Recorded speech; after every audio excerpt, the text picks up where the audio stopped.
working on your philosophy and all those other things. Let's go up this ladder now just to illustrate a point. Is it possible to multiply your income by 10? All kids need to hear this. It's not being taught, I don't think, in the local schools. You have to come to a Jim Rohn seminar to hear this. I never heard it until I was 25. It's possible to multiply your income by 10. If we searched around the Palm Springs area, could we find somebody that makes $50 an hour? And the answer is yes, of course. So it's possible to multiply your income by 10. Could you multiply it by 10 again? That's $500 an hour. If we searched around this area, would we have to search very long until we find someone that makes $500 an hour? No. Everybody agrees. So it's not only possible to multiply your income by 10, it's possible to multiply it by 10 again. Now, would it be possible to multiply it by 10 again? $5,000 an hour. What do you suppose I get paid? It's not open for public disclosure. I've lectured with, Schwarzkopf and Colin Powell and Henry Kissinger and all the rest. They get paid well. Schwarzkopf gets $65,000 for a 1-hour speech. So all you have to do is become a general in the Army, win the Gulf War, you get $65,000 for a 1-hour speech. Bill Clinton gets what? $125,000 for a 1-hour speech. And then this just keeps on going, on up to the stratosphere. Someone earned $36 million last year for 1 year's work. So that's the ladder. Now, jot this down.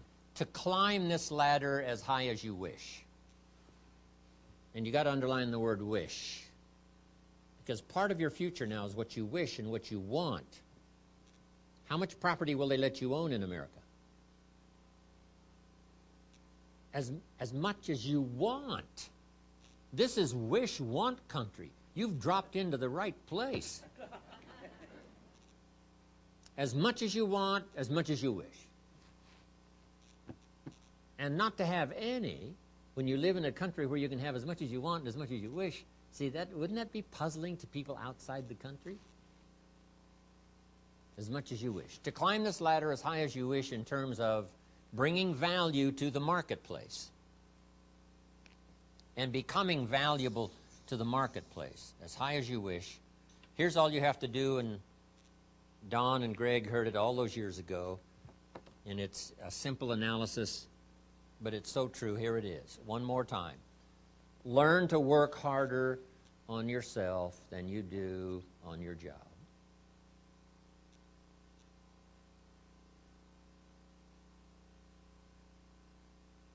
That's the simple philosophy that changed my life forever starting age 25. If you work hard on your job, you can make a living, which is fine. If you work hard on yourself, you can make a fortune, which is super fine.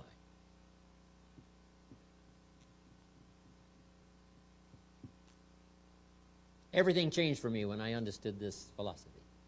I didn't mind working hard on my job, but things didn't seem to change that much.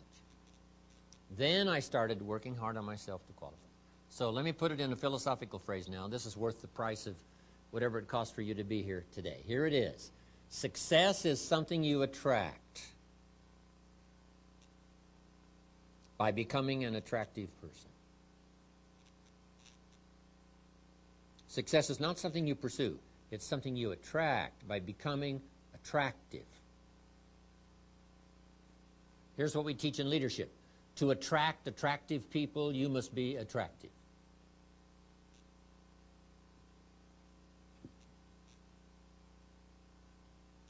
And the whole scope of this we call now personal development. You can have more than you've got because you can become more than you are. If you can multiply your value by 3, by 5, you can easily multiply your income by 3, by 5, by 10. But the key to doing it is to work hard on yourself. What is that? Oh, right. You can have more than you've got because you can become more than you are.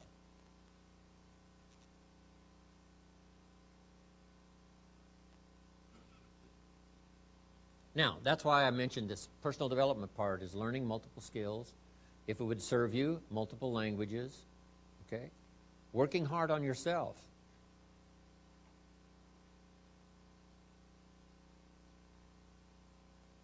You know, people are fun to work with. The key sometimes it's not fun to work with is yourself. How come I'm reluctant when I should be excited? Right? You just go through this dilemma. The work we do is fairly easy. Mr. Schoaf, my first mentor, taught me, you know, the world is mostly full of real nice people. In fact, he said there's only about 11 or 12 real nasty, miserable, horrible people in the whole world. Now, he said they move around a lot. So you're bound to find one once in a while. But if you found one, you say, hey, there's only 11 more like you, I can handle that. I mean, there's not 1,000. Right, so. But here's the big challenge, working hard on yourself. Personality and temperament and mindset. We talked about culture, all the stuff necessary to individually be responsible, be a growing, attractive, powerful, skillful, communicating human being. And the world belongs to you. Now, to get others to do the same, that's part of the challenge. But these multiple skills can help you to do that. Now, jot down these 5 key ideas that can help us all to take advantage of the 21st century. Here's number 1. Work on your personal philosophy.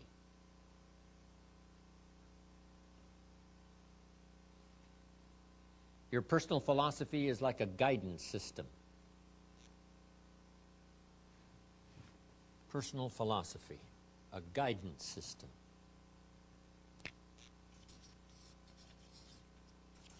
Now, the subject of philosophy is a big subject, you know, spiritual philosophy and economic philosophy and social and all the rest. But your personal philosophy now is like a guidance system. Just draw you an arrow. That'll be your guidance system. And your guidance system only does 2 things. 1, helps you to see the dangers over here so you don't build on the sand, even though at the moment it looks attractive. Blue sky, fleecy clouds. Why not build on the sand?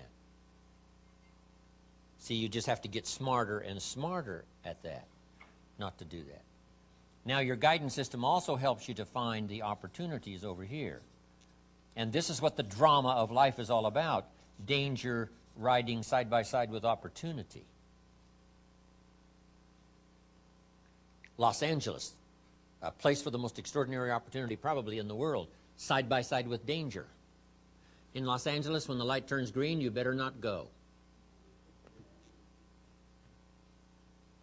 Wait 2 or 3 seconds for those maniacs, right, that are running the red light. Did you ever blink and say, I can't believe the light is green and there's cars going this way in front of me? That's Los Angeles. If you're a pedestrian and the light turns green, you better not go. If it says walk, you better not walk for a second or two. To what? Save your life. Save your life. Okay.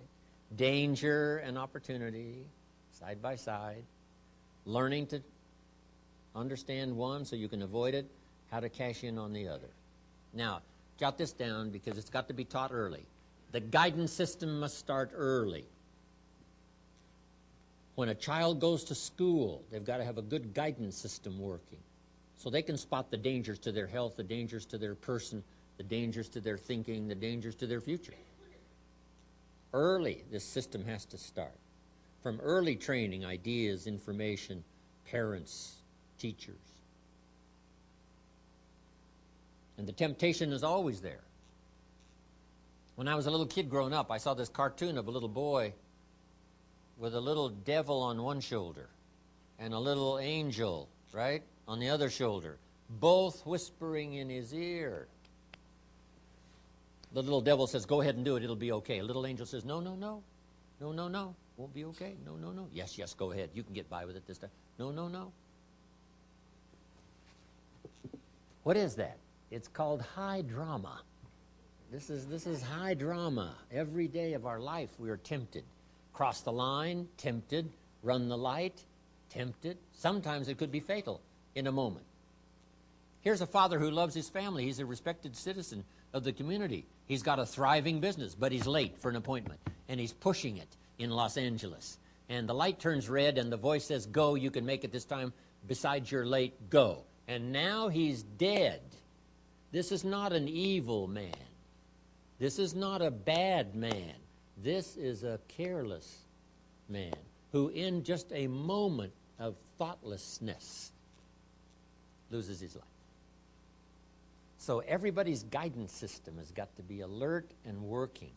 Whether it's in business, crossing the line. Whether it's a moral question, ethical question, all the rest. All of us, that's why the great prayer says, lead us around temptation.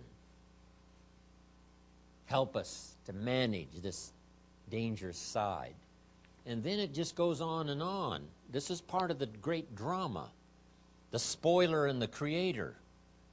Over here is what? Evil. And over here is what? Good. Over here is darkness. Here's light. Over here is illness. Over here is what? Health. Over here is death. Over here is what? Life.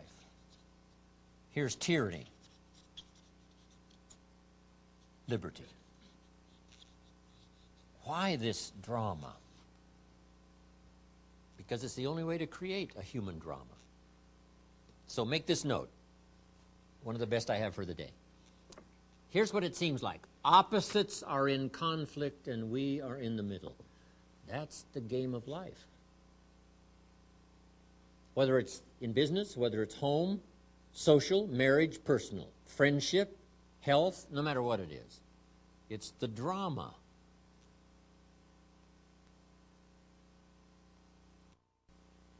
In your bloodstream, there are red corpuscles to nourish and give life like a mother, and white corpuscles to fight and kill like a father. And you got to have both. Thank God for white corpuscles that think negative all day. White corpuscles say, just show me some infection, I'll kill it. Because if I don't kill it, what? It kills you. Somebody's going to get killed today. White corpuscles say it's up to me to make sure it's not you. So the war is going on. Friendly bacteria and unfriendly bacteria. This is the game. But what if you picked up a book and the first chapter said, everything's fine. Second chapter, everything's fine. Third chapter, hey, everything is just fine. Fourth chapter, everything's fine. Would you finish the book? And the answer is no. What kind of a book is this? That is not the book. First chapter, the war is on. Let me read the second chapter and the third chapter. Isn't this the deal? Let me give you the last illustration. Would it be possible to win if you couldn't lose? And the answer is no. This is called winning and losing.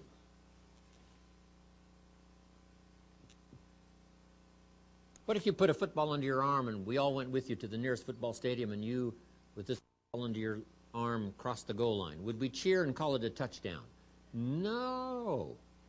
It's not a touchdown until you face the 300-pounders that want to smash your face in the turf.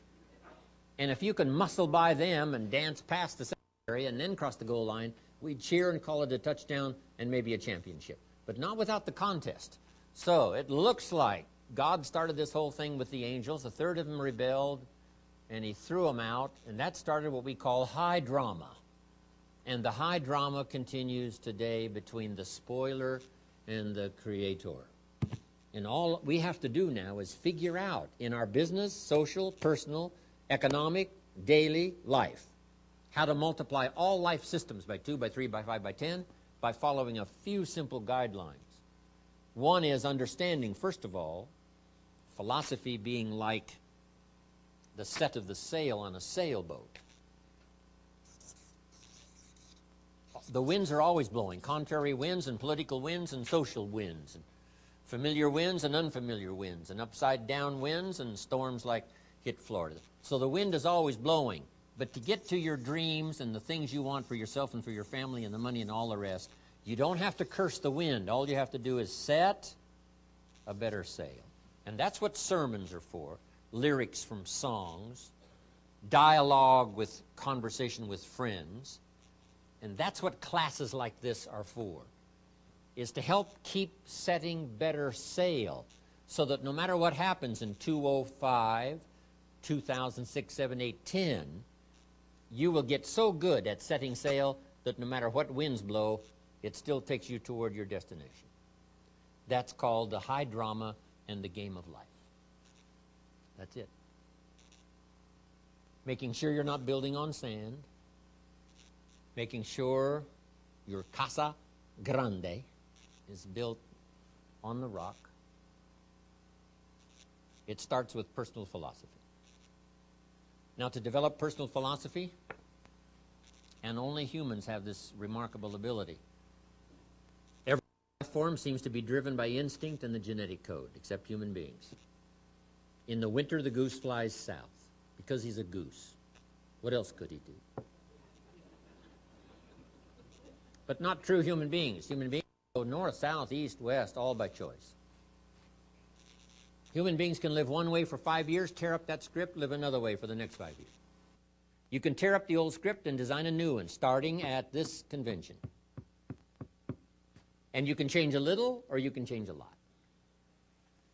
Here's what's extraordinary about human beings. Let's say that you're here. Just draw your little star, you're here. And it looks like if you keep going like you're going, in 5 years you're going to be here. Just without kidding yourself, you know. It looks like if I keep up my present daily activities and all, looks like I'm going to be here in 5 years. And you're not happy with this 5-year destination. Would it be possible to set a new 5-year destination and say, I would much rather be up here in 5 years than where it looks like I'm going to be in 5 years? Is it possible to make that design, make these little necessary corrections here, errors and judgment corrected and all that, and start going this way and wind up here in 5 years instead of here? Is that possible? And the answer is yes. And it's all a matter of personal choice. Right? You can change a little or you can change a lot. You can go with the old script or with the new script, either one. At age 25, I decided to tear up the old script. My mentor said, Mr. Owen, you've been working 6 years. How are you doing? I said, not very well. He said, I suggest you not do that anymore. That's a pretty simple analysis. He said, couldn't we go over the last 6 years and find out where your errors in judgment were? And couldn't we correct those and invest that correction in the next 6 years? I said, I guess we could. That's what we did. That's how I went from pennies to fortune. Incredible. Only humans can do this. See, if you were a tree, you'd be stuck. Right? If you used up all the nourishment around you, couldn't move, then you would die. But that's not true. So, however little much you want to change, that's up to you. But see, if there's a class and you don't take it, and a skill and you don't learn it, and a discipline and you don't try it, and if there's a possibility and you don't explore it, then who are we going to blame? Nobody but yourself. This is the land of extraordinary opportunity. So jot this down in case some of you have to leave early. I've got to leave in about 35 minutes to rush away. I wish I didn't have to, but it's the way it is for today. Jot this little phrase down, and it wouldn't hurt to memorize it. I'll give you time to write it down. Here it is. From testimonials and personal experience.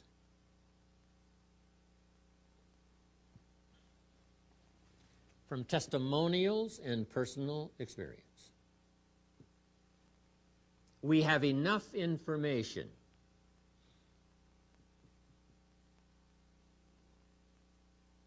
to conclude that it's possible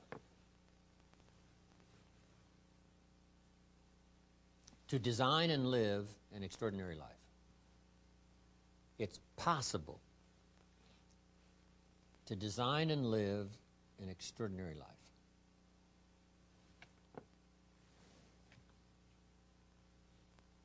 Now I'm going to have you repeat that back to me. Let's all say it together. From testimonials and personal experience, we have enough information to conclude that it's possible to design and live an extraordinary life. I'd like to have you remember that for the rest of your life. We're surrounded by testimonials, and all of you wouldn't have arrived here if you didn't have sufficient personal experience. That we all should keep concluding it's possible to design and live an extraordinary life. And whether you do it more slowly than someone else, or whether you've, set aside the design for a while and you've been coasting, this would be a good time today, during these days of training and teaching, to get better at the design and living this extraordinary life. Now, let me give you the rest of my ideas. The first one was personal philosophy. Learning to judge between darkness and light. Then here's the key, to cooperate with the positive side. It's like your health. Just learn to cooperate with the positive side.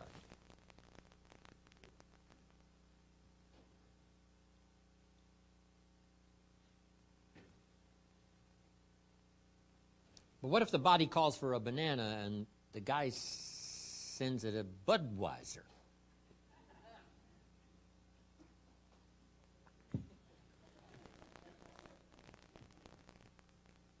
Good health calls for a banana. Now, if you sent the wrong material, couldn't the body now say, whose side are you on? Good health says, I'm working overtime trying to keep you healthy and push illness into a strong corner. I need some cooperation. And that's what the game of life is all about, to find out where the dangers are, minimize those, push them into a small corner. For a long time in the world, there was more tyranny than liberty. Now that the walls came down in Germany, there's now a lot more liberty than tyranny, along with all of the difficulties and stresses and terrorism and all the rest. Nothing new there. But this is a time of more liberty than tyranny, more light than darkness, more health than illness, more opportunity than danger. These are extraordinary times. If there was ever a time to quickly learn, put it all in order, and move forward on all life systems to multiply their values by 2, 3, 5, 10, this would be the time to do it. Now here's 4 more key ideas. One is personal philosophy. Here's the next one, attitude. How we feel plays such a major part in our future. First, it's what we know, so we can make wise decisions about danger and opportunity. But second is how we feel. First, it's how you feel about the past. You need a healthy attitude about the past so that you use it, not live in it, but use it. Not carry it like a burden, but let the wise lessons you learned from the past now serve as fuel to furnish the future. Next, a good attitude about the future. You've got to set your goals. We look back for experience, but we look forward for inspiration. We must be instructed and inspired. No better inspiration than to set your goals.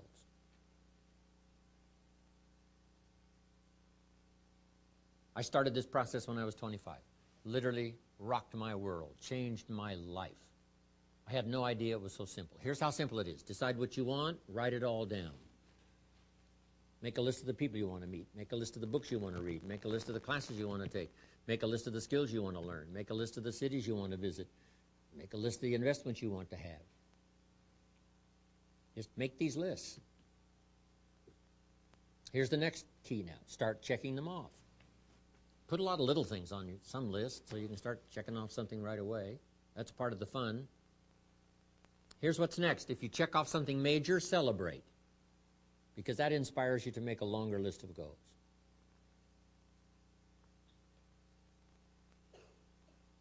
And put everything on your list, little things, insignificant to someone else, important to you. I put a little revenge on my first list. My mentor said it was healthy. Some of the people who said I couldn't succeed, kid from the farms of Idaho, they went on my list. Couldn't wait to get my new car, drive it up on their lawn. Say, oh, pardon me, here's the money to have it fixed. Just little satisfactions. My Japanese friend, Toro Ikeda, San Jose, California, put on his first list, a Caucasian gardener. Yeah, I like that, Toro. Way back then, everybody had a Japanese gardener. Everybody, Japanese gardener. He said, I'm Japanese, I'm going to have a Caucasian gardener. Okay, little satisfactions, right? Set your goals. Decide what you want. Write it down. Start checking them off. It's powerful stuff. Next, it's how you feel about everybody. If you want to be a leader, true leader, entrepreneur of the highest order, well-respected, unique in your field, here's number one, how you feel about everybody. And this is philosophical as well. You cannot succeed by yourself. So a unique sense of appreciation of everybody goes with the territory of leadership. It takes everybody for each of us to be successful. One person doesn't make an economy. One person doesn't make a symphony orchestra. It takes everybody. For this gathering today, all of you had to be here to make this gathering. Everybody. If one of you were missing, there wouldn't be this many people here.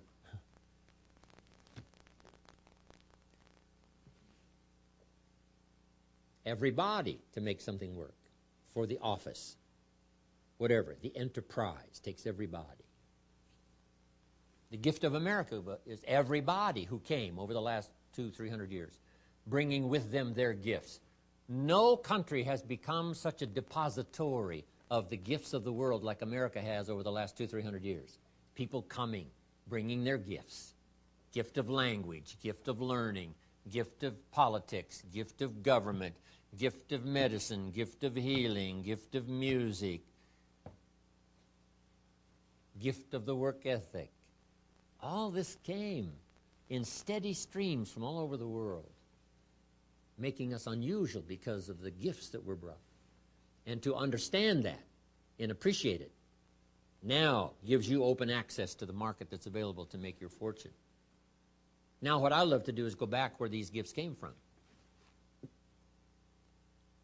Not long ago I was in Rome, had 1,000 people in my class. Someone suggested, Jim Rohn loves the music of Andrea Bocelli, the blind opera singer from Italy. So when they introduced me, I walked to the podium and all 1,000 of these Italians stood up and sang for me one of Andrea Bocelli's songs. In true Italian style, tears. I described it to my grandchildren later. I said, here was the scene, a choir of 1,000 and an audience of 1. And that was me. I thought, here's where some of these gifts came from. The gift of poetry. The gifts. So learn to appreciate the gifts. Now the last attitude is how you feel about yourself. Nothing more powerful than self-esteem, which creates self-confidence. The greatest steps towards success come from self-confidence, and that comes from self-esteem, doing what you know you should so that at the end of the day you have high, high self-esteem.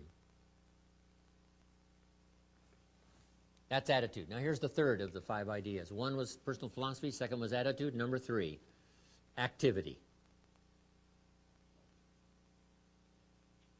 The activity now is the work part, the labor part.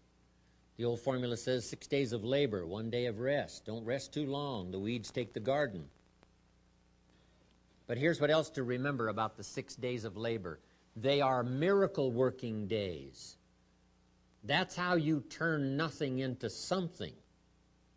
You cannot speak it into something. You know, some are trying affirmations, but that's silly. I do believe in affirmations as long as you affirm the truth. The truth. If you're broke, best thing to affirm is, I am broke. You put that up on the refrigerator. It's called life-changing. If that doesn't do it, put this up there. I live in America and I'm broke. Something is wrong. I've been to college and I'm broke. Something is wrong. See, that if you affirm the truth now, those affirmations are good. Because it's the truth that sets you free. Someone says, every day in every way I'm getting better and better. What if that's not true? Make this note. Affirmation without discipline is the beginning of delusion. It's not called 6 days of affirmation. It's called 6 days of what? Work. Labor. But why embrace the work? Why embrace the work? It is because the work builds the city. The work conquers disease. The work builds an office. The work builds a career. The working on good health builds good health. It's the work that builds a relationship. The miracle piece of turning nothing into something is the work. So embrace and look forward to the work that changes nothing into something. Ideas and faith into reality. Wisdom and faith, uninvested in activity, serves no purpose. But wisdom and faith invested in action, activity, creates cities, creates careers, creates fortunes, creates all good and marvelous things that humans can enjoy. The activity, the work, embrace the work. I must come here to be of some value to all of you and do the work of language, the work of words, ideas put in phrases that can be understood, and maybe create some enlightenment from it. So I must come and do the work. But if I do the work, some new stories may come spinning out of this session here today. I hope so. So 6 days, have you got that now? 6 days work, 1 day rest. Don't rest too long, the weeds take the garden. Don't get these numbers mixed up now. 6 and 1. Okay. Now here's the last two. The next one is measure progress.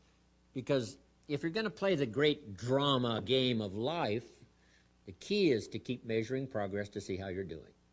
How's your health doing? How's your income doing? How are your investments doing? If you're building a house, how is it coming along? You know, what's going on? Measuring progress. That's what we call the name of the game. Here's how we teach it to our children. You must make measurable progress in reasonable time. That's about as simple as you can put it to the kids. You're required to make measurable progress in reasonable time. Now, we must be reasonable with time. You can't say to someone every 5 minutes, how are you doing now? 5 minutes later, how are you doing now? This guy says, I haven't left the building yet. Give me a break. So 5 minutes to ask for a count or a measure is too soon. 5 years is too long, too late. Too many things can go wrong. So, reasonable time. Here's reasonable time. 1, at the end of the day. Don't let more than a day go by with what you check and measure some things. Count, measure, take a look at. My mama taught good health. I've been healthy all my life. My papa lived to be 93, never did retire. When he died, his paycheck was waiting for him. Mama was good.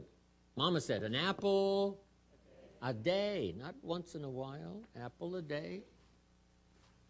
I've modified it a little, apple juice, apple pie.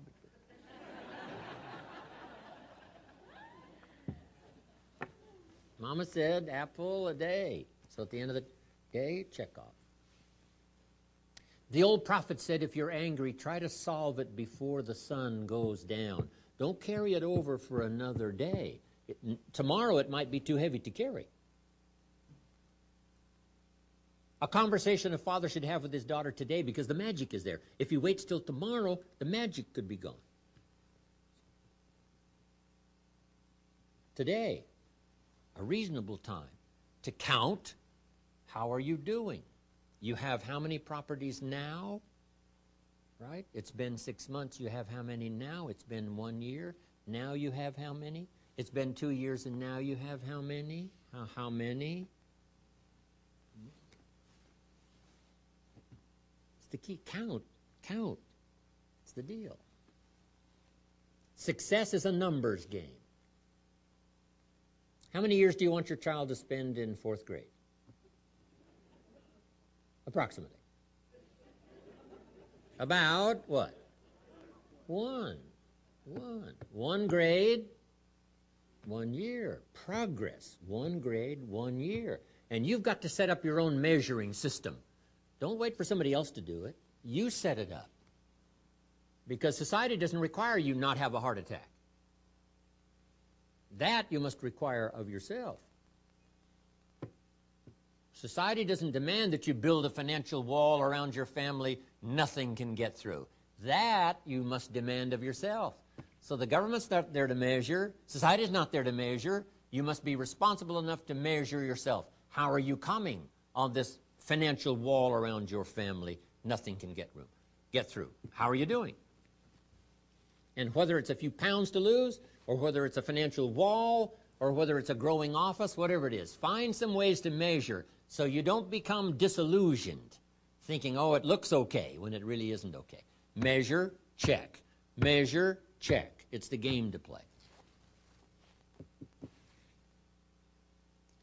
Now, here's number 5. First was personal philosophy. We're affected by what we know. Second is attitude. We're affected by how we feel. I've had this debate with Zig now for 45 years. Should you start with education or motivation? The attitude's the motivation. Philosophy is the education. Zig says motivation first, then education. I say education first, then motivation. It's a good debate.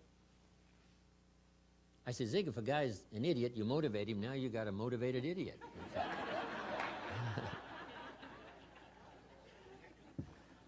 So score 1 for me. But now Zig comes back. Here's what Zig says. Yes, but you have to be motivated to be educated. I said, what? That's very good. That's very good. So our debate continues. But you need both. Philosophy, guidance system, set sail so that no matter how the wind blows in the next few years, you'll be okay because you've learned to set sail, adjust, learn, study, grow, take notes like you're doing today. The hard work of learning is just as hard for you to learn and study today as it is for me to lecture. Both of it's hard work, but it's the work that pays extraordinarily well. Okay, then number 3 was activity. This is the miracle piece, the 6/7 of your life, 6/7 engaged in activity that creates career, creates a relationship, creates a city, builds the future, creates wealth, power, influence, all the rest. Activity. Then measuring progress. Don't kid yourself. Don't be deluded into thinking things, oh, it looks okay. You know, the bank's full of money. That may not be the only sign to check. The old prophet said, the vineyard looks good, but make sure you check for the little foxes. The little foxes that can't be seen, that are eating on the vines, spoiling the vines. The little foxes. So that you don't build on sand, build on rock, save the day in the future. Now here's the last one, and it's called lifestyle. Because the essence of life is not a Ferrari or a bank account. It's not $1 million. Here's the essence of life. Learning to live a good life. To design and live an extraordinary life. Let me give you my short list of what I think comprises a good life. Learning to live a good life. Number 1, productivity. And it doesn't matter if you're a person of modest means or wealthy. Productivity is the name of the game. That's what The biggest share of our life is to produce, to produce. The old prophet said, the sleep of a laboring man is sweet. The sleep of a working person is sweet. A producer, not a drifter. Not the sleep of a goof-off man, no. Not the sleep of a joker, no. The sleep of a producer is sweet. Second, friendship. Friendships that endure. Don, Greg, we go back, what, 27, 28 years? Long time. Good friends.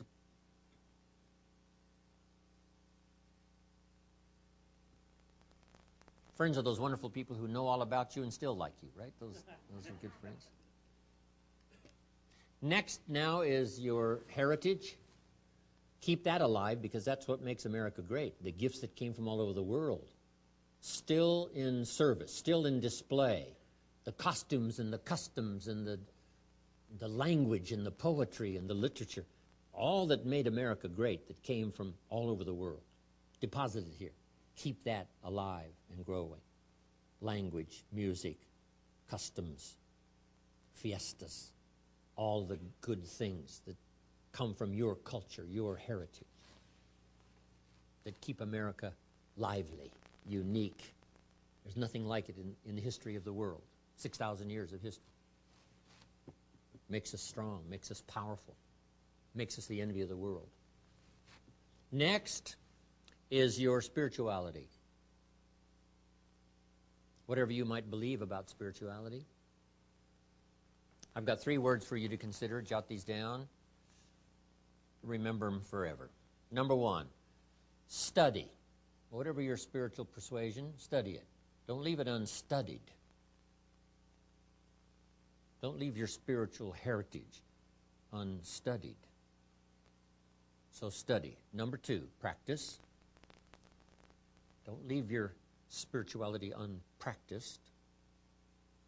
Whether it's one-on-one in the marketplace or synagogue or church, whatever. Studied, number 1. Practiced, number 2. 3, taught. Don't leave your spirituality untaught. Pass along what's become valuable and beneficial to you. Pass it along to someone else, especially to your children. That's how we build the strong foundation for the country. Families well taught, well instructed. Next, something my parents taught me that they practiced all their life. Now I practice. Don't miss anything. Don't miss the game, don't miss the concert, don't miss the performance, don't miss the show. Don't miss the conversation. Don't miss the sermon. Don't miss the class. Don't miss anything. Go, look, see, learn, try, taste. Let that flavor of life be part of your lifestyle. When my father was 73 years old, after my mother was gone, when my father was 73 years old, or 93 years old, before he died, if you would have called him at 10:30, 11 o'clock at night, he wouldn't be home. He's at the concert. He's at church. He's at the rodeo. He's watching the kids play softball every night somewhere. My parents taught it, practiced it. Unbelievable. Don't miss anything. Don't miss the taste, the language. Elton John sings, she lived her life like a candle in the wind, never knowing who to cling to when the rain set in. What if you missed that? See, that wouldn't be good. George Harrison used to sing before he died, if not for you, the winter would hold no spring. Couldn't hear a robin sing. I just wouldn't have a clue if not for you. Wow. Go taste, go listen, go enjoy. Now jot this down. There's a genius within all of us that recognizes extraordinary value.